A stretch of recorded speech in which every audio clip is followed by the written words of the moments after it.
how relieved is Mercedes to claim second? Do you anticipate their new car to be well ahead of Ferrari 2024? Do you think Ferrari is going to be stronger?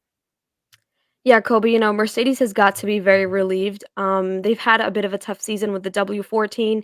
Toto and Lewis have been very vocal about their struggles this season.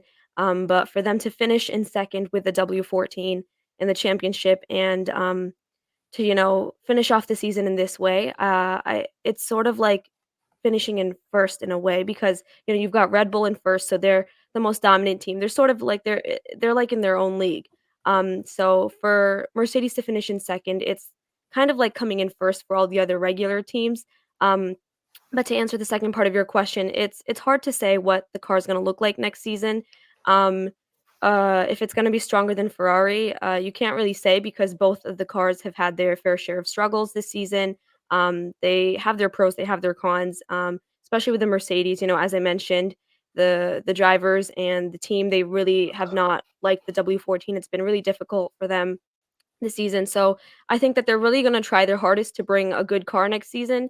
And I sort of expect the majority of these teams, like Mercedes, Ferrari, McLaren, to just have more improved cars. And I know we're going to talk about this later, but to just bring more upgrades and more improvements and an overall better season. I think this is going to be the first year that I'm not entering the winter break on the Ferrari hype train already. I'm usually like finding some way to still like pull for Ferrari, but this was their best chance because, we've seen that Mercedes has struggled for the past 2 years with this car design. McLaren hadn't got it right at the beginning of this year and only came on in the second half.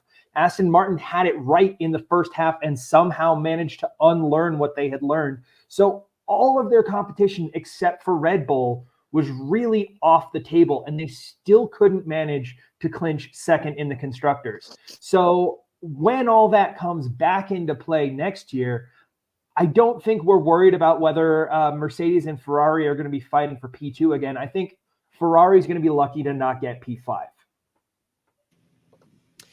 Yeah, I think Mercedes are wanting to throw this W14 off the tallest building, and they have a media tour at the Petronas Towers in around about 52 hours' time. So if anybody wants to meet me, floor 110, no ground floor seats, unfortunately, as well, and we'll just throw it off the edge of the cliff.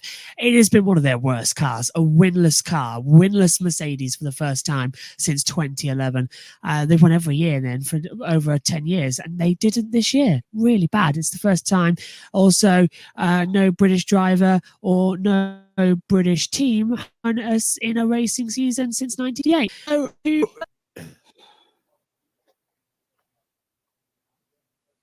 sorry about that. Internet connection, I think. To claim second in the championship is... Yes, I'm back. Am I good? Good. I'll try again. So, to claim second in the Constructors Championship is going to mean a lot to them. But 110%, it is not going to be their top goal. They are going to be wanting world championships and race victories. They should never be in a position when they had to fight off Ferrari, who have won a race this year. I think Ferrari is the biggest letdown of all, as is Aston Martin, who dropped back into fifth place in the Constructors, getting beaten by McLaren, who at the start of the year had a double DNF in both races. They fought back so hard.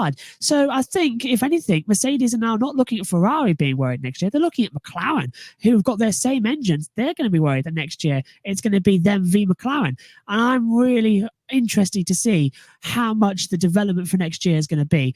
I think next year the running order after testing is going to be Red Bull, McLaren, Mercedes, Ferrari in that order. So Ferrari, the fourth fastest team. Aston, I think, will be fifth. And then it's a fight. Williams sixth. AlphaTauri racing balls in seventh. Haas will be eighth. Ninth will be whatever. I can't remember who's on the team. That will be Sauber. And the last team on the grid in 10th. I'm running out of names here. Who haven't mentioned?